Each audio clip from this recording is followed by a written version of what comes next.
महात्मा ज्योतिबा फुले अगर आज यहाँ बच्चियां पढ़ रही हैं और मेरी बहनें अगर बच्चों को पढ़ा रही हैं तो महात्मा फुले की देन है। महात्मा फुले साहब ने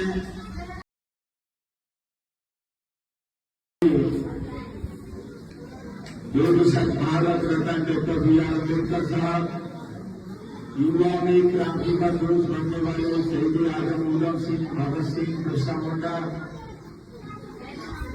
एवं हम सबको मिशन का पाठ पढ़ाने वाले मान्यवर काशीराम साहब और समय समय पर चलने सभी संत गुरुओं को नमन करता हूं। और आज हम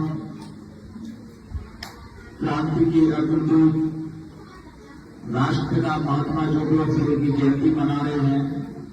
सभी साथियों को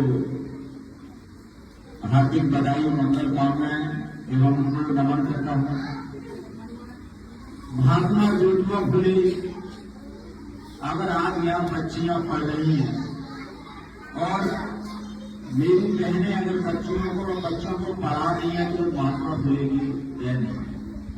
महात्मा फुले साहब ने शिक्षा को अमूल्य बनाया, साथ में उन्हें सबसे पहले महिलाओं को पढ़ाया, पहले उन्हें अपनी पत्नी को पढ़ाया।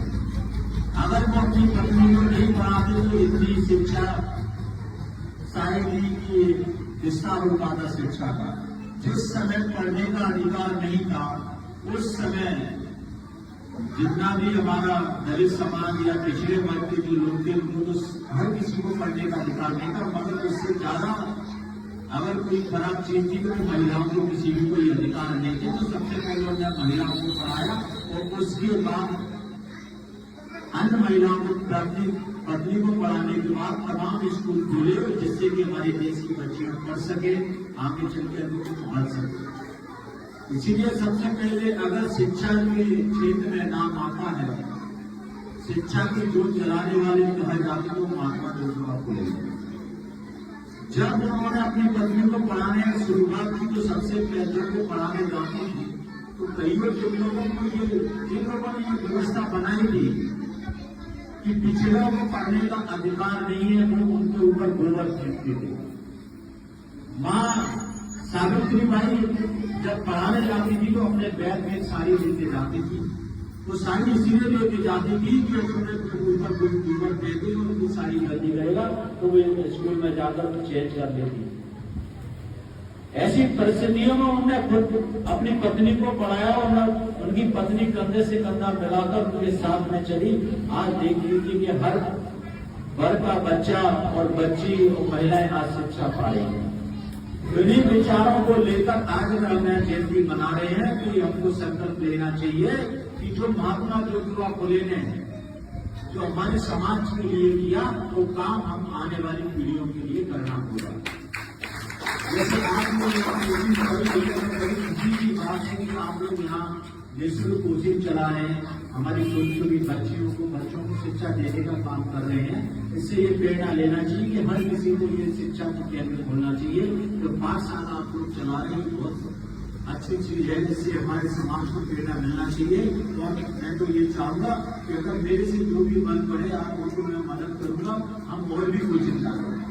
कोई एक कोचिंग से काम चलने वाला नहीं है। ये ग्वालियर शहर बड़ा है, हमारे मनसाराम भाई जो कि हम लोग बचपन से जुड़े हैं, इन्हें भी काम किया। मैं इनसे भी आग्रह करूंगा कि जैसे आपको बांटना है जैसे अभी मेरी चर्चा हुई तो मैंने कहा कि मुझे बता दें कि मैं बांटेगा, बिल्कुल आगे से अगर कोई जयंती बनाएंगे बिल्कुल आप मनसाराम भाई को बताएं तो आपकी व्यवस्था करेंगे, क्योंकि एक बांटेगा उसमें अच्छा सा कार्यक्रम करेंगे।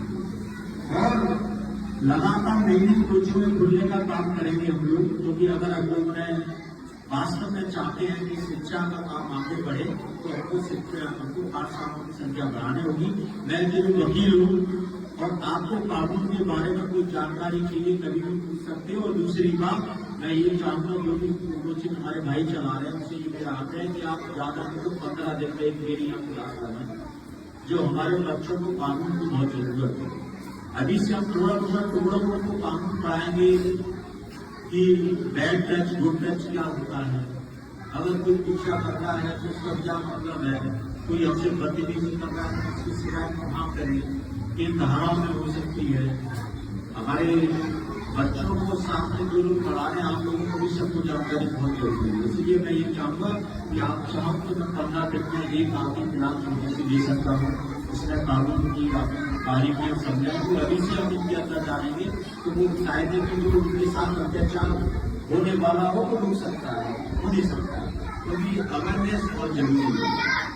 हम यहाँ कोचिंग में कोई डिग्री की शिक्षा नहीं दे रहे, सामाजिक शिक्षा बहुत जरूरी है।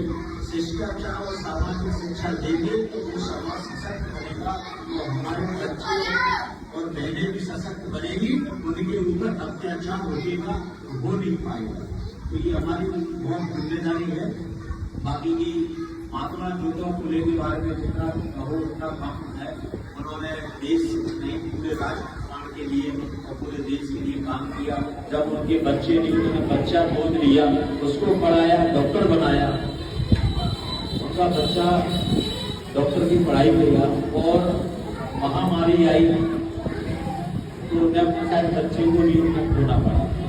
तो तमाम उन्होंने मतलब आज तो हमारे पास सुविधाएं बहुत है, जब सुविधाएं नहीं थी तब इतना करके दिखाया, तो आज हमारे पास इतनी सारी सुविधाएं हैं तो फिर हम क्यों नहीं कर सकते। तो इतनी ही मैं कहूँगा।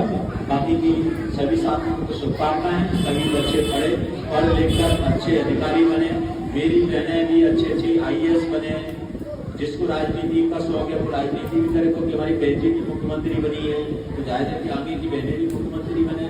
भाई भी हमारे चंद्रशेखर आजाद जी हैं, बड़े बड़े नेता हैं, ऐसे चंद्रशेखर आजाद जी की तरह युवा ताकतवर बने। तो तमाम प्रकार के हमारे जो देश में नेता है वो समाज में अच्छे लोगों से सीख लें और अच्छे काम करें। जय भीम, नमो बुद्धाय, जय ज्योति, जय संविधान, जय